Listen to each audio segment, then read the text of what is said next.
Peace. This is Boss for Wise Words Media back at y'all for another round. And fight fans, we saw yet again why Tank Davis is the face of boxing. I mean, Tank Davis, the number one fighter in all of boxing is Terrence Crawford, no mistaking about it. He's number one pound for pound. But the face, the main attraction, the person that puts the butts in the seats, that gets the people to buy the pay-per-views. The number one attraction in boxing is Tank Davis, and we've seen another example of it as he took on undefeated lightweight, pretty much one of the best lightweights in boxing today, which is Frank the Ghost Martin. So this fight, from the gate, Frank Martin showed he displayed a tremendous amount of talent.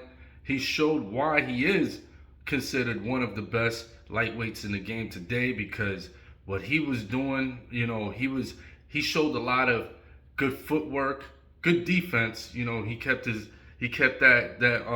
left hand up. He kept his hand up to avoid the hook by Tank Davis.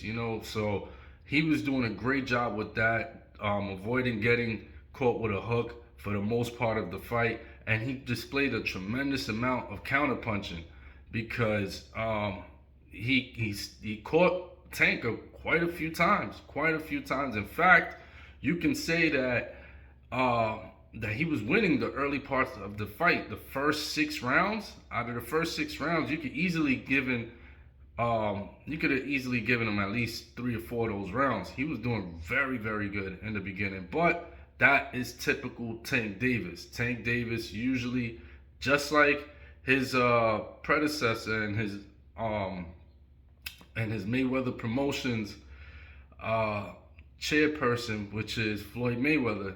Just like Mayweather he'll start slow because Mayweather will just be downloading information. He'll just be processing how you move, what opens up once you shoot, how you shoot. Like he'll start processing this stuff. So just like Mayweather would do it, Tank is the same way. You see Tank going to a high guard, he starts studying you, and before you know it, now Tank starts to pick you apart little by little until he lands that one boom. And that boom came in the 8th round when he caught Frank with an uppercut that kind of staggered Frank.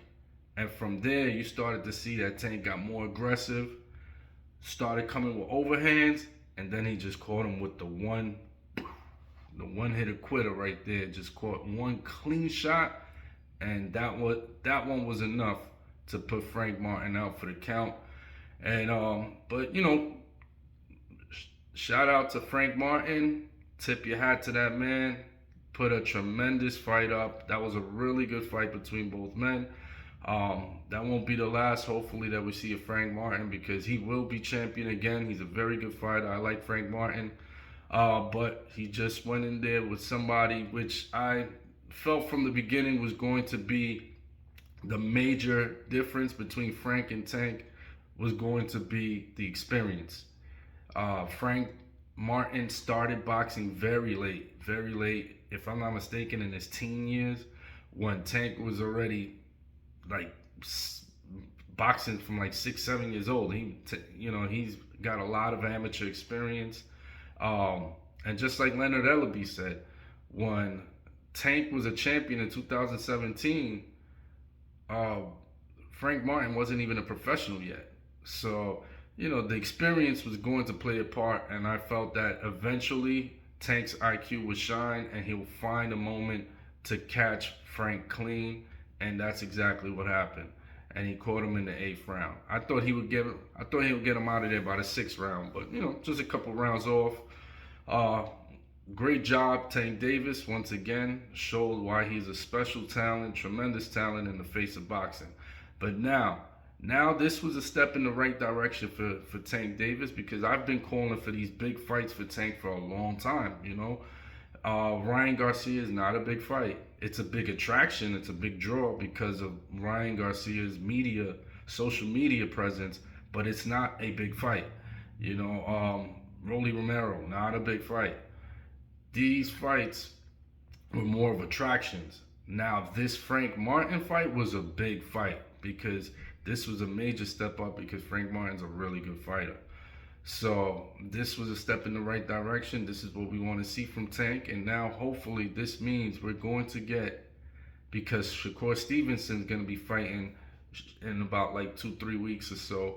And now that pairs them up to be free around the same time later this year. So we might finally get Shakur versus Tank, or I think the fight that might come before that is going to be Lomachenko versus Tank Davis. And that you talking about a master defensive fighter against a master offensive fighter. Lomachenko's footwork is brilliant. He comes in to this fight still looking as great as he did 5, 6, 7 years ago. So we're gonna get a prime version of Lomachenko versus prime Tank Davis. This fight is going to be sensational. I can't wait for that to happen. And hopefully it happens next. And then that'll lead to Tank versus Shakur. But that's all I got for now. Watch for Wise Words Media. Peace.